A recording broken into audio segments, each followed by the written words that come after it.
John, a bus driver with 20 years on the job, always felt a knot in his stomach during the last run of the night. The route through the old part of town was always eerily quiet after 11 p.m.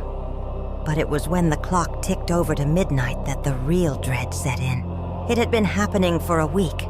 Every night at precisely 12 a.m. as he passed the old, disused cemetery, his bus's interior lights would flicker. He'd told his supervisor, who just laughed it off as faulty wiring. But John knew better. Tonight, the rain was relentless, blurring the world outside into a watercolor of dark shapes and shimmering streetlights. As he approached the cemetery stop, a figure emerged from the shadows. It was a young woman, standing completely still without an umbrella. Her thin white dress soaked through. Her long dark hair covered her face. The doors hissed open, and she stepped inside. A pool of water formed at her feet, yet she made no sound. She didn't pay. She just drifted to the back of the bus and sat down. John's hands trembled on the steering wheel. He drove, the silence broken only by the rhythmic swish of the wipers. The air grew cold, the hairs on his arms standing on end. He risked a glance in the rearview mirror. She was there, head bowed, utterly motionless. He drove past 3 more stops, but she never moved, never signaled to get off.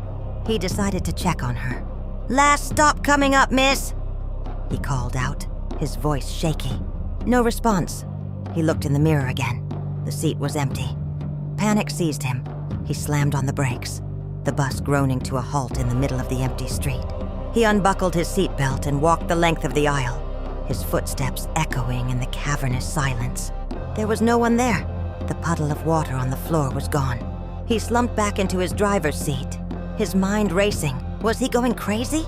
As he reached for the radio to call it in, his eyes caught the rearview mirror again. She was there, not in the seat, but standing right behind him in the reflection. He could see her face clearly now. Pale skin, lips blue from cold, and eyes that were just empty.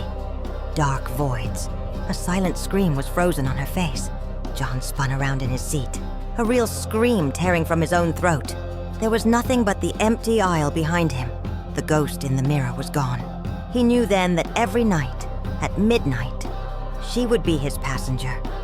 A silent, terrifying reminder of a soul that never reached its final stop.